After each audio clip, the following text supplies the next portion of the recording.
Hi, my name's Tammy, and this is the Pregnancy Process Podcast, a show designed to help women navigate the hugely transformative journey to motherhood, where you'll hear the unique experience of specialists in this area and the incredible stories of women sharing their conception, pregnancy, and postnatal journeys. And in this episode, we're going to be talking to guest Tanja Arienzale, an ex-competitive athlete who represented her country in both athletics and field hockey. Today, Tanja will be openly sharing her conception and motherhood journey with us. This is a very private journey that Tanja hasn't shared with many people, as it's been one that's traversed many years of unsuccessful natural conception to a successful IVF attempt, and including secondary infertility. We'll be talking about how her journey has affected her emotionally, the impact it's had on her mental health, her marriage, her career, and being someone who highly values training and health and well-being, how it's affected her physically with the constant adjustments she's needed to make to her training throughout this journey. We're also going to be talking about the isolation of secondary infertility, something many people aren't even aware is even a thing. So Tanja, thank you so much for being with us today. Thank you, Tammy. Thank you for asking me. I do feel very special that you've invited me onto your podcast. Thank you so much. So you've mentioned to me that this journey hasn't really been something that you've been very open about. It's not really something that you talk about very often. What's actually changed for you to be, sitting here talking with me today? A few things recently. So IVF has been a part of my life since 2016. And we discovered we needed to go down that path due to male infertility. So that's also something not really spoken about much. And I have stayed private for the sake of my own family and for my husband's protection, I guess. But also because I feel like it is such a private journey. A lot of the time I felt like not many people understand, and it's very difficult to talk about without getting emotional. But recently I was at a pharmacy getting IVF medication. This was probably about 5 weeks ago. And I was sitting there waiting for my cooler bag full of IVF medication. And there was a girl who had arrived in a panic, and she handed over her script, and she was, desperate for her medication. And my heart went out to her because I've been there. I felt that, mad panic. The nurses called you, told you need to take this medication tonight. You rushed to the pharmacy. The pharmacist wasn't on the same wavelength, said that they might not have the medication, and she was really upset. And she sat down next to me, and she didn't know why I was there. And I said to her, "Are you okay? Are you doing IVF?" And she just broke down. And, in a public place, she hasn't had her own child yet. And she told me her story, and then I told her my story. And I realized then how I get emotional now talking about this. No, I'm feeling emotional already. I realized how much we helped each other. And so our stories weren't exactly the same. And I already have my 5-year-old daughter. And then there's that element of guilt I felt for having a child, and she doesn't have her own child yet. But I realized how grateful she was that I gave her the opportunity to open up. And then she listened to my story, and that it really, really seemed to benefit both of us. We exchanged numbers, and we've been in touch ever since. And we checked in on each other, and I found it enormous. And I've been doing this for 6-7 years, but for some reason I haven't ever joined support groups, or I've had counselors that I've spoken to one-on-one, but I haven't ever found solace in support groups that are, in a larger group setting where you're talking about your experience. But for some reason, and it might just be the timing for me, and it might have been the timing for her, where we really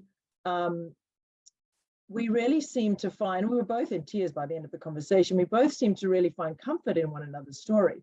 And I went home I was driving home by myself, and I thought, I've got to start speaking up and speaking out and helping other people. And it really comes down to helping other people.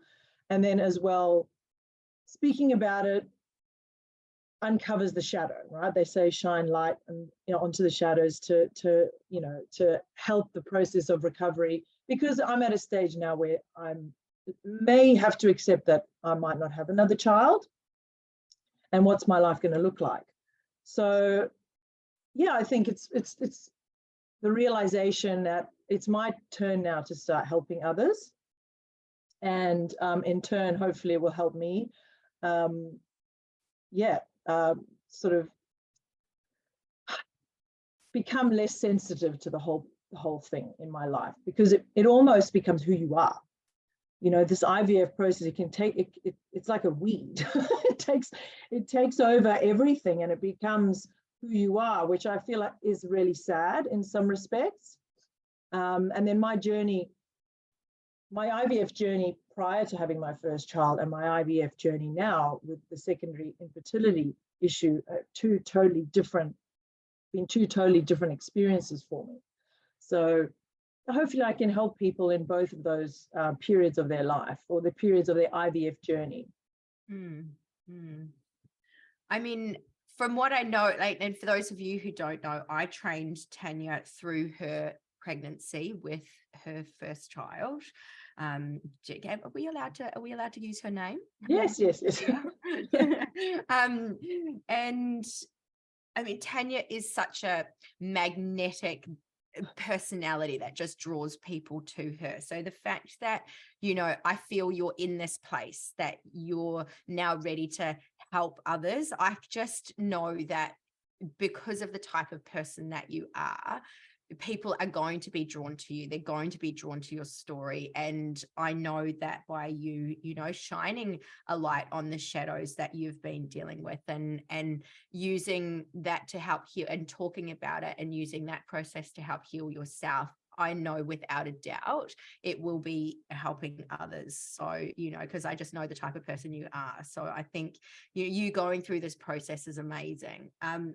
And, you have been on this journey since 2016. It's now, at the time of this recording, it's 2023. That's a long time. That's a 7-year journey that you've been on. And I think maybe we've briefly touched on this, but I think if it's okay with you, do you mind if you just kind of walk us through what 7 years is a long time, do you mind walking us through what that journey has actually looked like for you? Yeah. So there was obviously a break in between when I had my child, and I was in the baby bubble for 18 months with her, and felt complete. So we, as most people do, or not everybody, but most couples, heterosexual couples, will try naturally to conceive, and if they're not having much luck, they tend to go to the doctor, and that's the same journey we embarked on initially. We tried for 2 years naturally, and nothing was happening. And at first you try very casually and you're not worried about it, and then you start to get a little bit more nervous. And often, and I'm sure most couples will attest to this, most people think it's the female that has the issue. And so we're the one that normally gets all the tests to begin with. And in our case, that wasn't the case with us. And that was really, really difficult, extremely difficult for my husband and for me, because you go through this, when you're told you can't, we actually had 1% chance. So they said, if you don't do IVF, you've got a 1% chance. If you do IVF, you've got, I think it went up to 10%, 9 to 10%. And I was in disbelief. So I said, no, that can't be the case. That's just, no, I didn't believe it. That's impossible. I put my husband through hell. He went to every acupuncturist, Chinese acupuncturist in Sydney. He tried for 3 months. He went on these awful diets. He stopped eating pasta, which for an Italian was like the most depressing part of his journey. And I tried everything. He tried everything. I want to make sure I was really healthy and he was really healthy. And we went back for more tests. And he actually, the test came back worse. So it just shows you how much importance there is on actually being happy with what you're doing in your life. So I had a most amazing doctor from IVF Australia who is no longer there. She's back in Adelaide, but she just had this perfect mix of compassion, intellect, experience, and she shared some personal stories as well with us. And, you know, it was difficult. I had 5 IVF cycles before I conceived Jannah. And, you know, those first 3 months, I didn't believe I was pregnant. I just thought something bad was going to happen. But then I started to really enjoy being pregnant, even though I was nauseous for the entire 9 months. And I ended up having a really healthy pregnancy. I felt strong. I felt, it all felt quite natural for me, to be honest. And then training with you was a bonus. I felt really equipped to go through the whole birthing process. My birth was relatively, a non-event.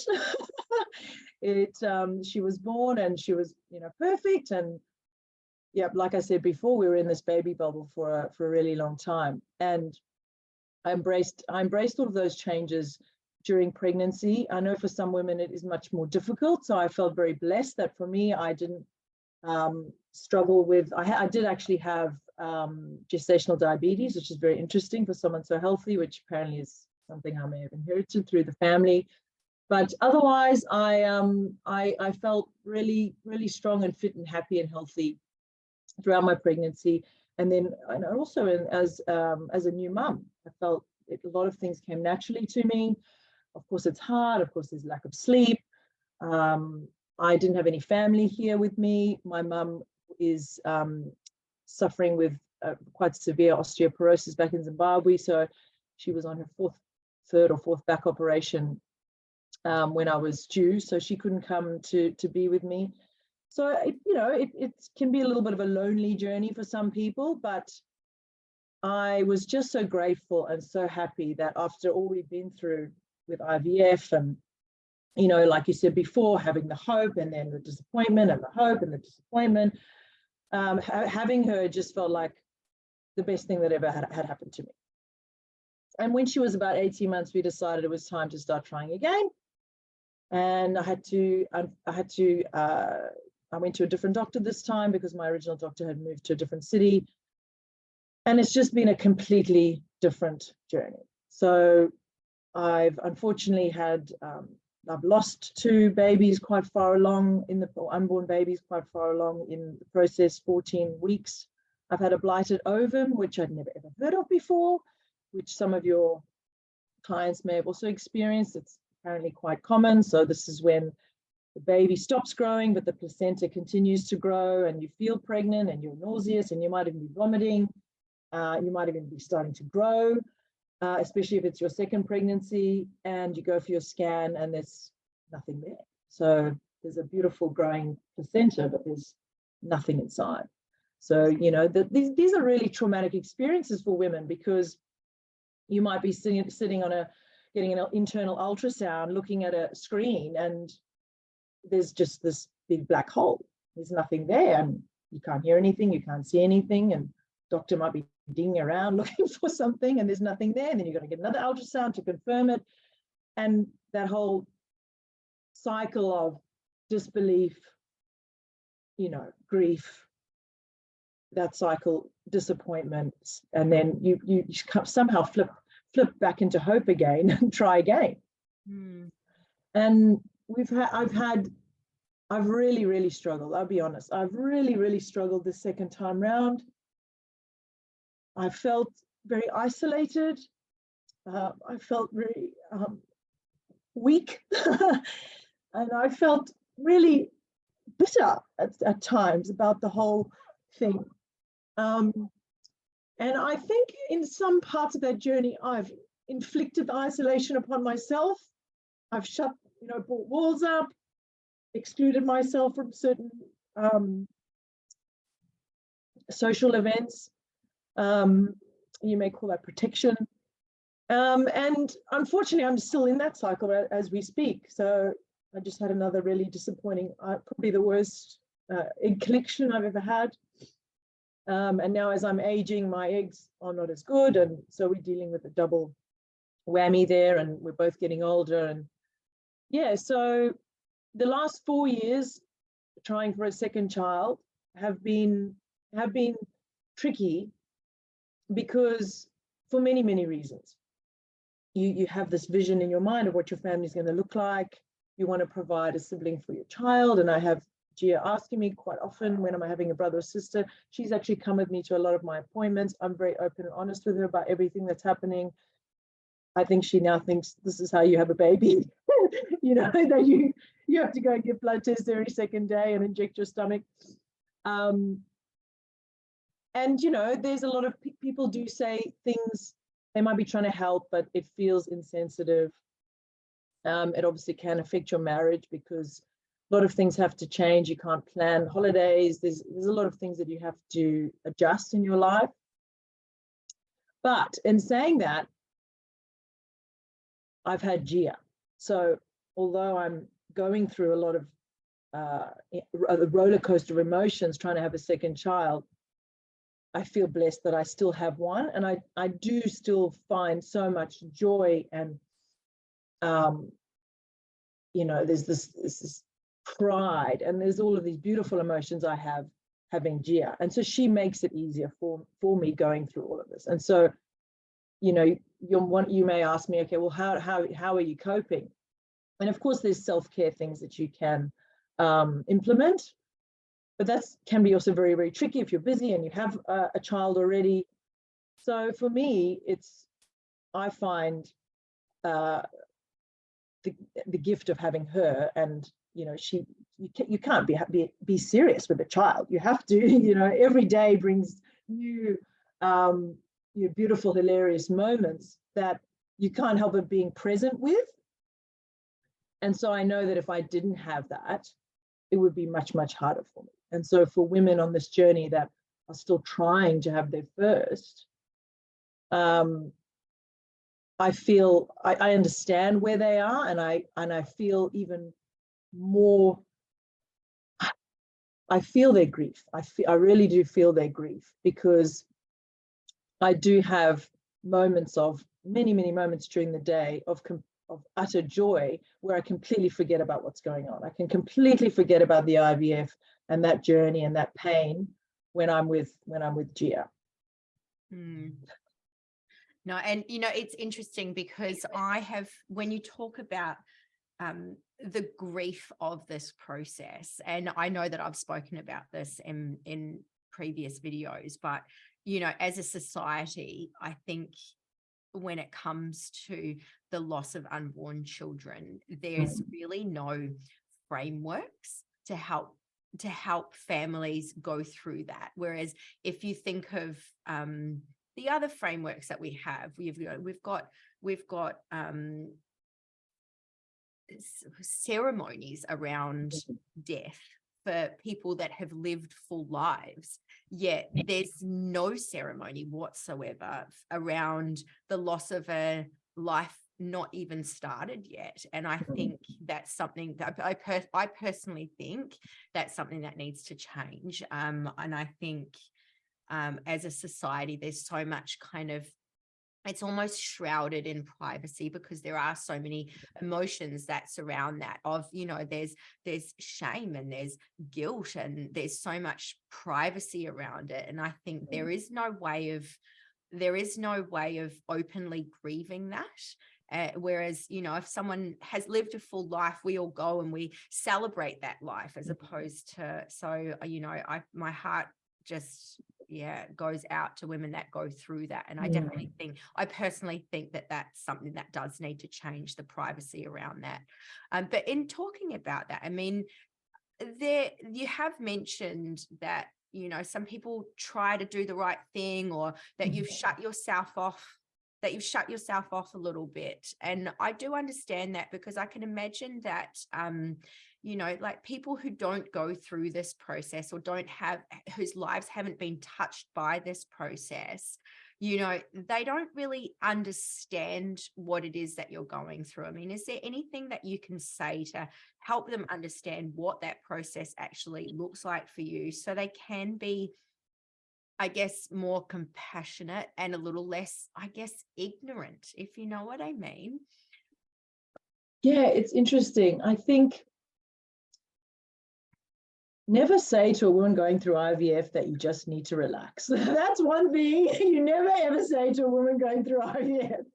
And you get that a lot from the older generation. Just need to relax and it'll happen. Or, oh, I'm doing IVF, and people say, congratulations. And you say, no, not congratulations. And I've actually said to people, don't ever say that to anyone else going through IVF ever again. And it's funny because then there are a group of people who've never experienced, they've never been touched by it. They don't know anyone who's gone through it. And then there's others who've never been through it themselves, but they have friends or family going through it. And it's actually even been a tricky thing for me to explain to my mum. And I'm very, very close with my mum because, she felt she had me when she was 21, and then 18 months later, she had my brother, and it was just bang, bang. And most of her friends and family around her, it was the same thing. And so this concept of how it all works, the science behind it, is really, really tricky for people to get their heads around. But my advice to people who want to understand it better is to educate themselves. There is so much information out there about the process, about what's involved. I mean, the internet now, you can basically become an expert on anything. It would take 5 minutes really for someone to read one person's personal story, or even to read a little bit about the actual process. And not everyone's journey is the same, and there are many different types of IVF. But just to educate yourself a little bit, you don't need anyone to tell you. You can actually go and find this information out yourself. And I think people need to be a little bit better at listening. So if a lot of people get asked a question, if you've just been married, if you just got married, so when you're having children, it's a very common question, which I don't ask anyone anymore. Or you have one child and they say, so when you're having your second? Another question I never ask anyone anymore. There's a lot of things I've learned about things that I'm pretty sure I was doing in my 20s that I wouldn't do now, because you don't know what's going on in somebody's life. But it's a tricky one, the IVF. There are a lot of influencers out there now speaking openly about their experience, and actually showing videos of what a day in the life of someone going through an IVF cycle is like. These are all the injections I have to take. This is where I have to inject them. These are the tests that I have to go and have on every second day. And so there's so much information out there. People, if they want to understand it better, it's not very hard to go and find out more information. Mm-hmm. Yeah, I mean, I've trained women through the IVF process, and it is very intrusive, I think, in all aspects of their life. Yeah. Now, in terms of that, I mean, your journey, like you've just said, it's seen you through so many stages, and they've all had their own unique challenges. You've had beautiful highs, devastating lows. You've lost 2 unborn babies. You've suffered from a blighted ovum, which, to be honest with you, I'd never heard of. I had to look that up. You've lost count of the amount of cycles that you've been through. You've said that your recent collection has been your most unsuccessful yet. I mean, this whole process, I can't even imagine how stressful that must have been. And we haven't really talked much about your training, but your strength, you're a very strong person, and training has always been part of your life. And I'm pretty sure that your birth being, like, as you said, a non-event, which I love, because I think more women need to talk about their births in that positive light. But I would absolutely credit your strength and your determination as part of your birth being that non-event. So I can only imagine, like, you've you've not been able to train in your usual way, which is quite intense. And if anyone's ever done a sprint session on the track with Tanja, you'd understand how hard it is. But how have you been able to deal with all of these high highs and the low lows without being able to train like usual? It's been really hard for me personally. I found that the hardest part about IVF. So it's almost like I can handle the emotions, I can handle the injections, I can handle the physical changes, but not being able to train for me is and was the hardest part about IVF. And it's interesting because I don't really know many athletes going through this. So again, it's sort of feels like a very lonely journey. One thing I have continued, because I've always been, in the gym and kept up with sport and weight training. I've kind of developed my own little program when I'm going through IVF. So I know what I can and can't do through my own research and through questions with my doctor, because doctors actually don't know either. Your fertility doctors don't know what you should be doing, what you shouldn't be doing. I mean, they know the big obvious no-nos, but if they don't know you personally and what your body can handle, then, this is something you've got to figure out for yourself. So, and I think this second time round, I have been able to use a lot of the knowledge you passed on to me and treated almost that training part during the IVF cycle almost as if I'm pregnant. So no high intensity, no jumping, nothing crazy, but still going into the gym, I can still raise my heart, get my heart rate up.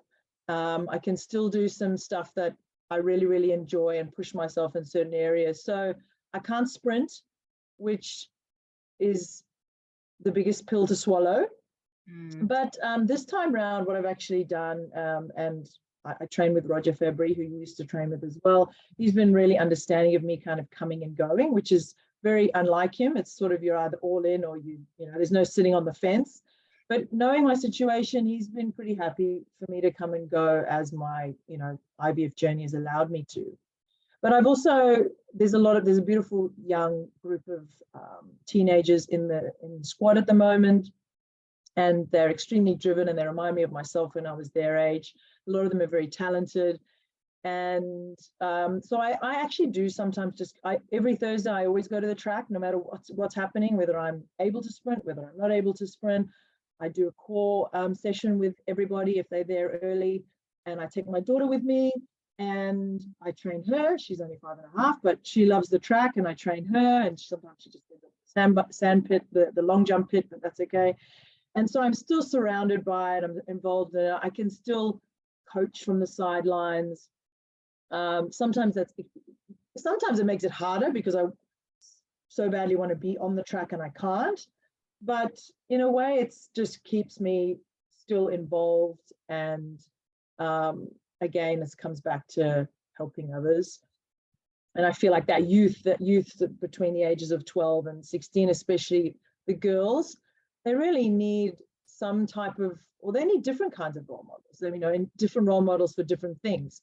And it's hard growing up these days. I feel like being a teenager is way harder than it was when we were younger. And so it's a whole nother podcast. So I've really enjoyed supporting them and being there for them and with them and watching them succeed and do really well in their sport. So yeah, that's my answer to your questions. I've had to adjust my training and the knowledge that you've passed on to me, I still use all the time. And I pass that knowledge on to other people too, especially if I see them doing plyometrics. But it's still hard for me. Whatever I'm doing to still stay in the game, so to speak, it's still really difficult for me to pull back. I mean, it's interesting what you were just saying, that the doctors don't know. And that's also something that I talk about this a lot, you know. And interestingly, the statistics around healthcare providers, whether it's your midwife, your obstetrician, your IVF doctor, healthcare providers in general, the statistics around their knowledge of what is safe in terms of exercise, some of them aren't even up to date with the current guidelines. So you've got so many women going to their obstetricians or their health, let's just call them, not just obstetricians, sorry, but their healthcare providers, and they're being given incorrect advice. And the fact that you're even able to train through this process, a lot of women would be told during XYZ, you can't do anything. Whereas, you know, and you try telling someone who's moves their body all the time and loves it that they can't train, that is so devastating to them. And I think there needs to be almost there has to be some kind of change in an understanding for people that exercise, that telling them not to exercise or that they can't exercise might actually be more damaging to their mental health than getting them to move in certain ways or sending them on to people that can help them continue to train. So I definitely, again, you know, like you are right, the doctors don't know. And I think this is something that, you know, that also needs to change. There needs to be avenues for people to start moving, going through this process, because exercise does help. It helps. Absolutely. Yeah. And interestingly also, you know, athletes, you're saying that there's, you know, you don't know any other athletes going through this, but I think this is going to be something that we start seeing a little bit more of, you know, female athletes, especially as there is more predominance of female athletes, you know, there's more promotion around them. We're starting to work towards equality when it comes to female athletes. The sad thing about this is that I feel like we are going to start seeing a little bit more of female athletes having to go through the IVF process, or at least have their do egg collection and that type of thing, because of the intensity at which they train, what happens. And I'm not saying that this is anything to do with you, but, you know, and everybody's journey is different. But I mean, let's take Venus Williams, for example. You know, she had to retire, you know, have another baby. And this is what we're seeing with female athletes. So, you know, it is hard. And I think, you know, this is something that we're going to start seeing a little bit more of. But, you know, and I think if you can open up and be open and honest about your journey, it might actually help other athletes going through that at a later point. But we'll go on a rant, on a ramble here. So you know, the what type of, because you've talked about, I'd quite like to know a little bit more about the things that you have adjusted, because you've said that you've got like a little program that you've been able to train. So what kind of adjustments have you actually made to your training? So like you've spoken about going to the track and just being present there and being around it, which I think is amazing. And you are still going to the gym. Yes. So can you talk a little bit about the adjustments that you've made to your training? Yeah, so I normally go in the gym 3 times a week, and then on the track, if I can, on the track would also be 3 times, but most of the time it's 2. So training 5 days. But when I'm in the gym, I like to train hard. I like to do chin-ups. I like to do some crazy things. And a lot of them do, you know, I like to do plyometrics in the gym. I like to do really heavy squats and really heavy deadlifts. And so I just basically scale it back a little bit. I depending on where you are in your cycle, it changes. So at the beginning, when you've just started your injections, and you're starting the whole process of stimulating of follicles, at the first week, you're probably not stimulating as much as you would be the second week. Second week, you might start to feel bloated, and you might start to feel a little bit achy down where your ovaries are. And so again, it has to adjust. So probably every day that you're in the gym, you're adjusting it based on how you're feeling and where you are in your IVF cycle. So I just scale it right. I scale it back, not so much as in lighter weights necessarily. I still do chin-ups because I love doing chin-ups. They make me feel really, really strong, and I just love them. But I won't do any jumps. I won't do any high impact. I won't do any plyometrics. A lot of the pulling and pushing stuff I will keep the same. And it just depends as well how I'm feeling in the moment. So I might have decided on a set I was going to do. And then while I'm doing it, I'm like, oh, I don't actually, it's not feeling great for me. I don't do a lot of core, and I might do a little bit of core, but not too much ab and core work, because you're really trying to protect that area. And the thing to remember, and this is something I learned a little bit further along in my journey, is that if you're training super, super hard, or the way I like to train, a lot of the oxygen in the blood is going into your muscles. And we want, as women that are trying to conceive, we want all of that energy and the blood and the oxygen to be in, our reproductive organs and in our womb, especially if you are going to have a embryo transfer. You need the endometrium lining to be really thick and beautiful and welcoming for a baby to grow in there. And so the harder you train, a lot of that, those resources that your body needs in your reproductive organs are going to be going into your muscles. So I think from when I read an article about that, for me, that was like, okay, that makes scientific sense. And that forced me to really scale things back a lot, because you want to do everything in your power to make this baby happen. So why would you do stuff contradicting that?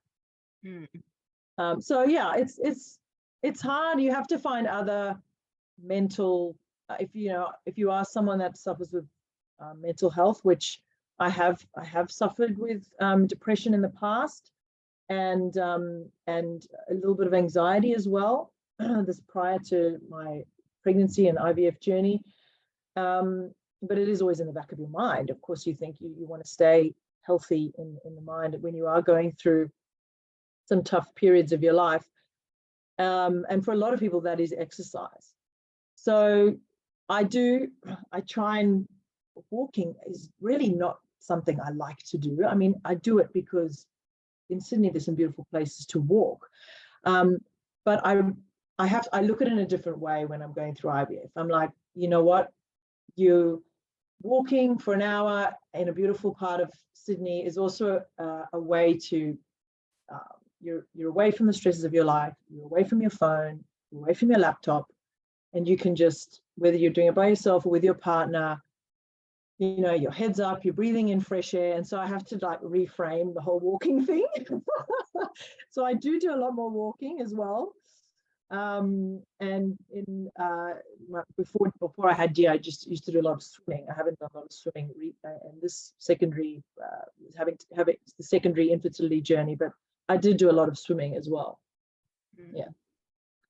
So, I mean, the secondary infertility, that's an area of infertility. I mean, a lot of people don't even really know there's a thing, that is a thing. And I can imagine, I feel like people would almost try to almost minimize your fertility experience because of that. I mean, how has having one child changed how your fertility journey is viewed by others?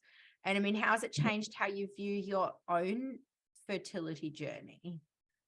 Sorry, I know there's two questions in there, but yeah, I think it is tricky, and people do minimize it. And people always say the same thing. I can guarantee people will say, and these are people that love you. These aren't people that, these are people that care because they feel like they're helping. They say, but you've got one child.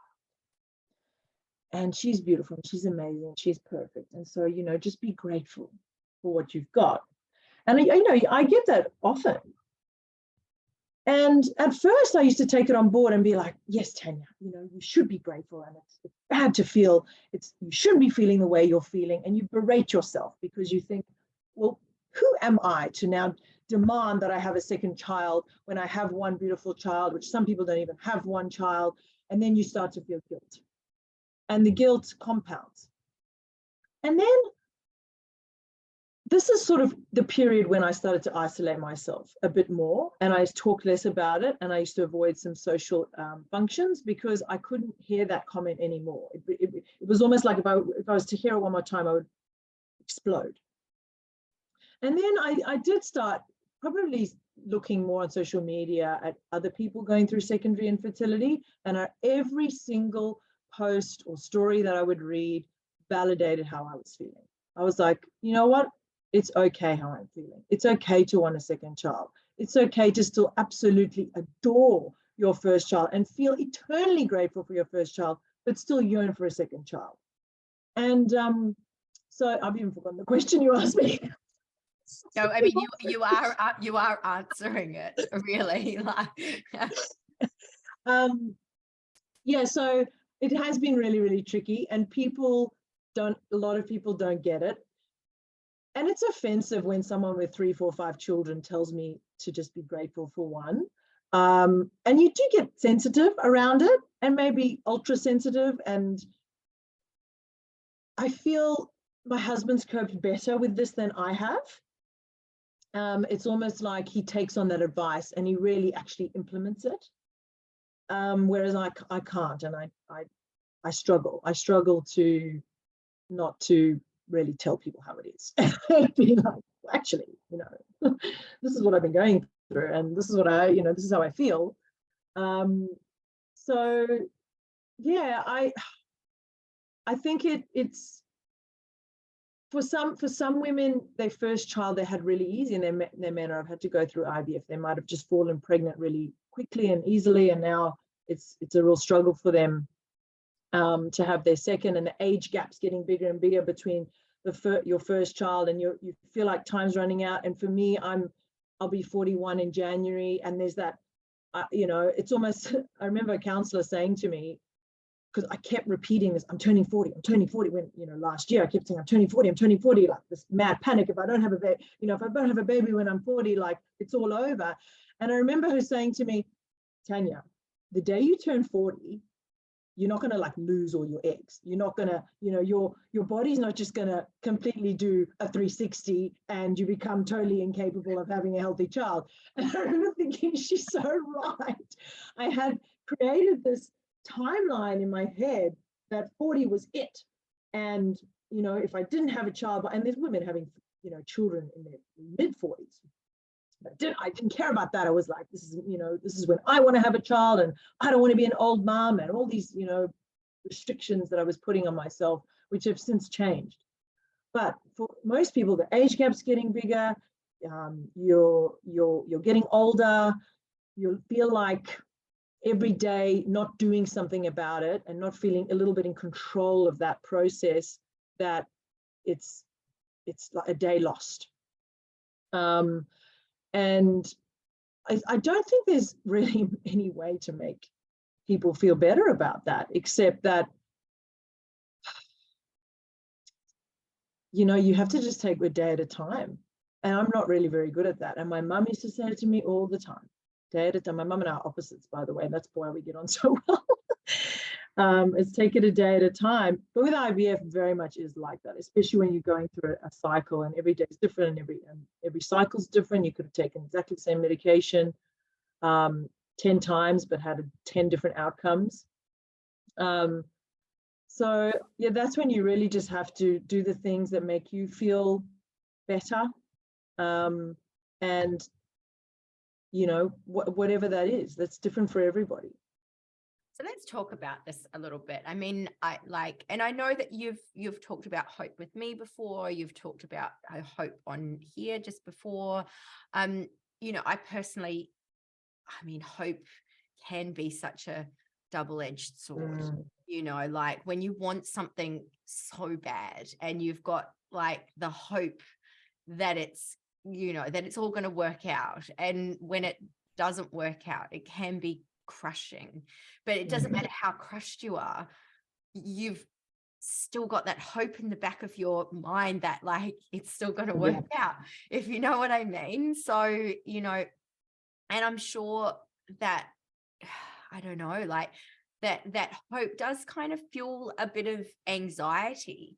You know, it does fuel a bit of anxiety. I'm sure of it. And what kind of well-being practices have you had to implement, or have you implemented to help you kind of cope with the mental and emotional side of things? I mean, I know that you mentioned just spending time with Gia is helps immensely because it helps you be in the moment. But is there anything else that you have implemented that's helped you through this process? Yeah, hope is exactly like that, a double-edged sword. Hope is a bitch, actually. You know what? I never used to think that before IVF, but a roller coaster of hope. And it's so true what you said, because just when you think you're done and this is it, I can't do this anymore, I can't cope, you'll wake up the next day and you'll have hope. It's amazing. It's human nature. So for me, yes, there's a few friends in my life that I absolutely adore and treasure, and they just spending time with them, not talking about IVF at all, is really helpful for me. I love acupuncture. I know it's can be quite expensive, and the acupuncture clinic that I go to, they're very open. In fact, I've been going to them since 2016, and they're still the same people there, so they know my entire journey. I do find my body tends to run, fast, and I struggle to calm things down. I struggle to meditate. I struggle to do yoga. I struggle to run my body on that level.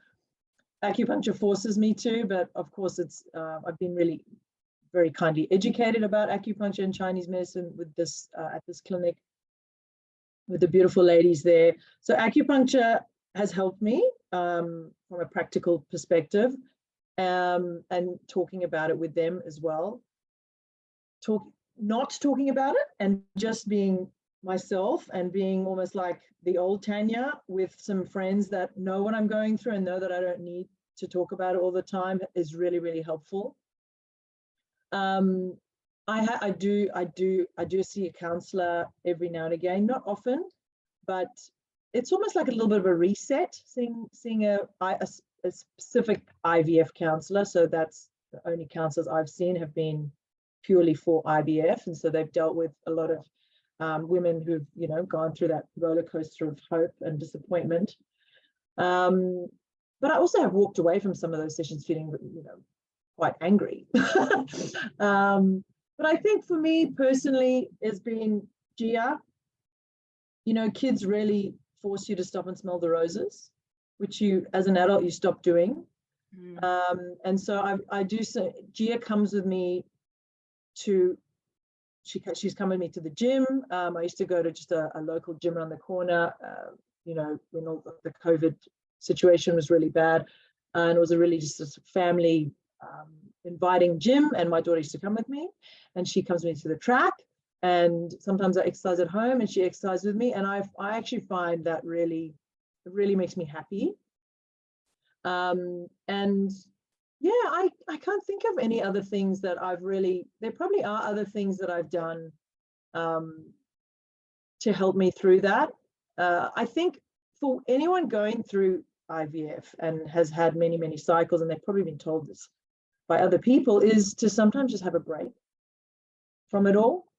So when in December, I hadn't been home to Zimbabwe for 4 years, and I decided for that, the time leading up to that, and then for a couple of months after that, I was just going to have no appointments. I was going to have no plan for IVF, no injections, nothing. So I had about 5 months off IVF completely. So I know that a lot of people don't want to do that because they feel like they're running out of time, and I absolutely sympathize with that. But having a break sometimes just gives you a little bit of perspective, and you do start to appreciate yourself more, and you probably start to appreciate your partner a little bit more, and the fog kind of clears for just a little while, and then you have more strength going into the next cycle. So I think taking breaks is important. So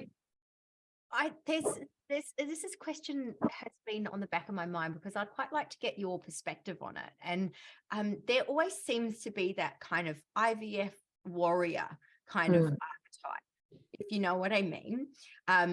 People that identify as the warrior, the IVF warrior. And when I think of that kind of warrior, I kind of always think of the shadow side of those types of stereotypes, right? Like, and how they can actually negatively affect people when they become so identified by them, if you know what I mean. Like how do you personally feel about that title? I mean, do you think it's a help or do you think it's a hindrance? It's so funny because I actually haven't ever heard of an IVF warrior before, interestingly. Maybe Like I've just warrior as in like, not like worry, but like a warrior. Yeah, warrior as in WAR. Yeah. Yeah, as in yeah, I know what you mean. And I have thought about it. And like I mentioned before, I think when it becomes who you are, then it's hard. It's hard becomes, when your whole life is revolved around it, then there's almost like you can't see the wood for the trees. It's who you are. It sucks the life out of you. So if you are trying to influence people in a way to help them through their journey, then if that is the warrior you want to be, then I absolutely feel like, you're a warrior helping, but you're also essentially helping warriors, because a day in the life of someone doing IVF or a week in the life, we are warriors, like the stuff that we have to go through. You don't necessarily have to identify that as who you are and that's your entire being, because what happens then when you're not doing IVF? Then who are you? Yeah, I think, but again, if that's what is helping you cope, then who am I to say that that's wrong? But I think every woman that's gone through IVF, whatever type of IVF they've gone through, deep down, yeah, you're a warrior if you've gone through it, and the injections, the appointments, the invasiveness, the, waiting by your phone for a call to see what your bloods have done, and, sitting in that dark room, waiting to see how many follicles you've got, going under anesthetic, getting your eggs collected, waking up, seeing you've had no eggs collected, or you've had loads of eggs collected, and then you get a call the next day to say none of them have been fertilized, and you're at work and you're thinking, okay, well, where am I going to go to cry because everyone can see me right now? And then you go into the bathroom, you have a cry, wipe your face, come back out and just keep going again. That is a warrior to me, like that. You're a warrior if you can cope with all of that.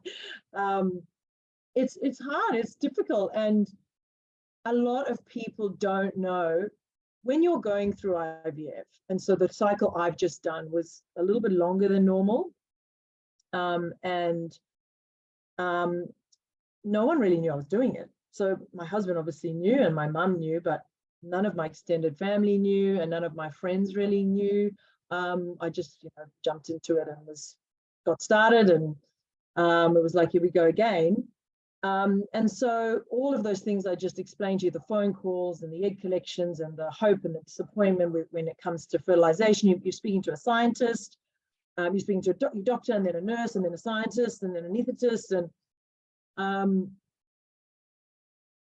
dealing with those phone calls and that news, whether, often if it's good news, it's great, but if it's bad news, how you cope in that moment is very challenging. It's really, really challenging. I mean, I as you know, had owned restaurants with my husband, and often I was like in the middle of service. It might have been a crazy busy day. I'm serving, like I'm, managing, 20 odd staff, and there's hundreds of people in my restaurant eating, and I get a call saying, well, sorry, none of your eggs are fertilized. And I have to just suck that up and just keep going.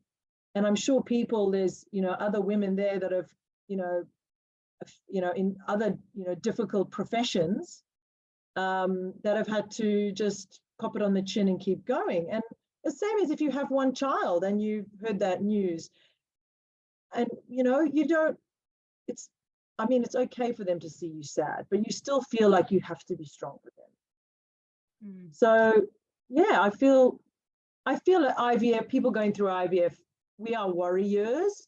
If that is who you identify as, and that is who you become, then I think, yeah, I'm not sure about that, actually. I think it's a good question. Well, I mean, it could also be showing my ignorance of the process, having not gone through that process myself. I mean, I've looked at the process of, and even just looking at it made my head spin. I personally didn't go through the process, but I did look at it. And it's funny because when you talk about that turning 40, this happens. It does. I'm telling you, because I went through that kind of journey at 39, thinking about the fact that I was turning 40 and what am I going to do? I don't have children. I remember being at the fertility doctor's office on my 39th birthday. Yeah. There's something that goes through our heads about turning 40. But you are right. Like, fertility, I think, can last a little bit longer than women are led to believe. But at the same time, the science is correct. But I'll get off track here. So, maybe that was just kind of showing my ignorance a little bit there. And, but, and speaking of which, like, how has this journey kind of affected your friendships with people? Because, I mean, even a question like that might have been coming from a place of not understanding what it is that goes through. And even just thinking about you getting a phone call when you're in the middle of service and having to just suck it up and get on with it. Like, if you know what I mean, like, I can't even imagine what that must be like. And how has it impacted? Because unless you talk about these things, people don't really understand. And if your friends aren't doing research and aren't understanding, it must affect things like your relationships, your friendships, your career. So how has this journey affected those kind of areas of your life? I've been really lucky. I don't think I have any friends who've gone through IVF. But they have been very interested in the process, and they know how much I want a second child. And so they've been very respectful of the process, of what I want to talk about, what I don't want to talk about. Most of them have asked the right questions. Most of them have just been there to listen, which I think is the most important thing. Sometimes you don't want to talk to someone who thinks they can solve the problem, or someone that says, well, have you tried this and have you tried that? And what about this and what about that? Sometimes you just want someone to just sit there, nod and pat you on the shoulder and say, I'm really sorry, it sucks. And that's all you want to hear. And I've been really blessed with my friendship circle, that I have a lot of those people that seem to know the right thing to say and when to not say anything. And then with my family and with my husband, obviously I don't have many family. I don't have any immediate family on my side in Australia. So they probably know less, and that's, because I have shared less. And with Anthony, I think, again, with your husband or your partner who's not physically going through it, it's really hard for them, because they know they don't understand, and they see what you do, what you have to do to your body.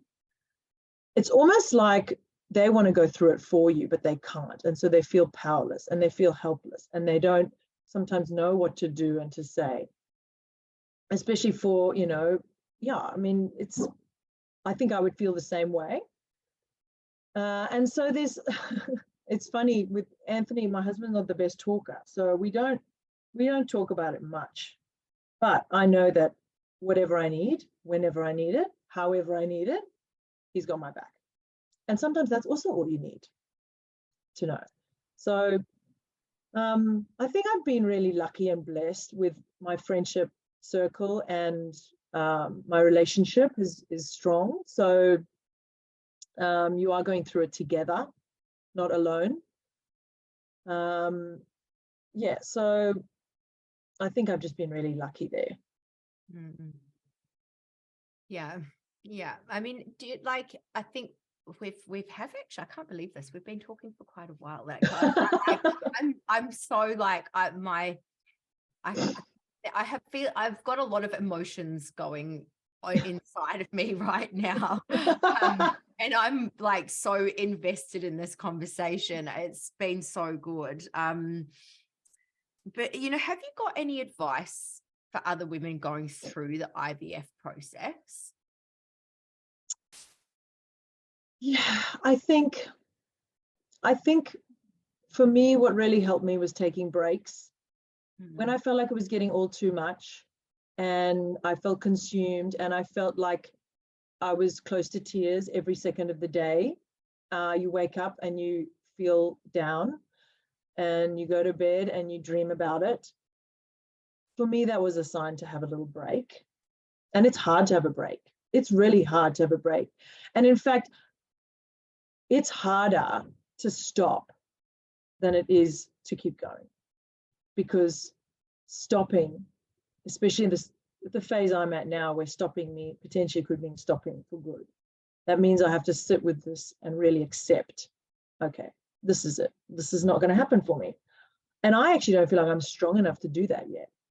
I feel like if I keep having cycles and I keep going and keep going through that, that cycle roller coaster of hope and disappointment, I almost feel like I'm strong enough to cope with that, rather than to sit with the grief of not being able to have.